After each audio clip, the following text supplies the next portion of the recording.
এটা কি সবাই তো চিনতে পেরেছেন। এটা চাকমা ভাষায় ভাতচুরি বলে, আর আমরা বলি বাঁশকুড়ুল। এই বাঁশকুড়ুলটা আমি প্রথমে কেটে ধুয়ে নিয়েছি। তারপর বাঁশকুড়ুলটা দিয়ে আমি যে উপকরণ রান্না করব সেই উপকরণগুলো নিয়ে নিচ্ছি।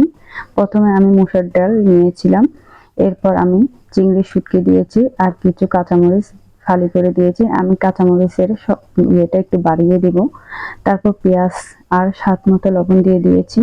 এরপর একটু হলুদের গুঁড়া দিয়ে তার মধ্যে আমি একটু পানি দিয়ে দিচ্ছি।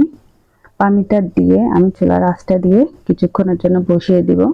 এরপর পানিটা বলক হয়ে আসলে তার মধ্যে আমি বাছুরিটা দিয়ে দিচ্ছি। এটা আমরা বাঙালিরা বাঁশকুড়ুলে বলে থাকি। এরপর এটা অনেকক্ষণ পর্যন্ত আমি সিদ্ধ করব। ডালটা যেন একদম সিদ্ধ হয়ে আসে আর বাঁশকুড়ুলটা যেন সিদ্ধ হয়। এরপর এটা নামিয়ে নিলাম। আমার বাঁশকুড়ুলটা হয়ে গিয়েছে। এরপর আমি একটা প্যানের মধ্যে তেল দিয়ে দিয়েছি। তেলটা হালকা গরম হয়ে আসছে। এরপর আমি কিছু জিরা আর শুকনা মরিচ দিয়ে দিলাম ফোড়নের জন্য। তারপর এটা হালকা ভাজা ভাজা হয়ে আসলে তার মধ্যে কিছু রসুন কুচি দিয়ে দিচ্ছি।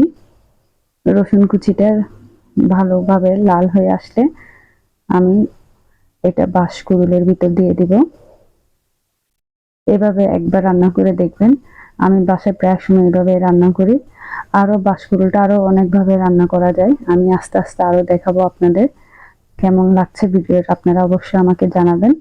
আর এটা লাইক, কমেন্ট এবং শেয়ার দিয়ে আমার পাশে থাকবেন, সবাই যেন দেখতে পারে। এরপর এটা আমার লাল হয়ে আসছে। তারপর আমি এটা ফোড়নে দিয়ে দিলাম। দিয়ে আমি কিছু ধনিয়া পাতা দিয়ে এটা ভালোভাবে নাড়াচাড়া করে নামিয়ে পরিবেশন করব। দেখেন কালারটা কত সুন্দর হয়েছে। সবাই ভালো থাকবেন।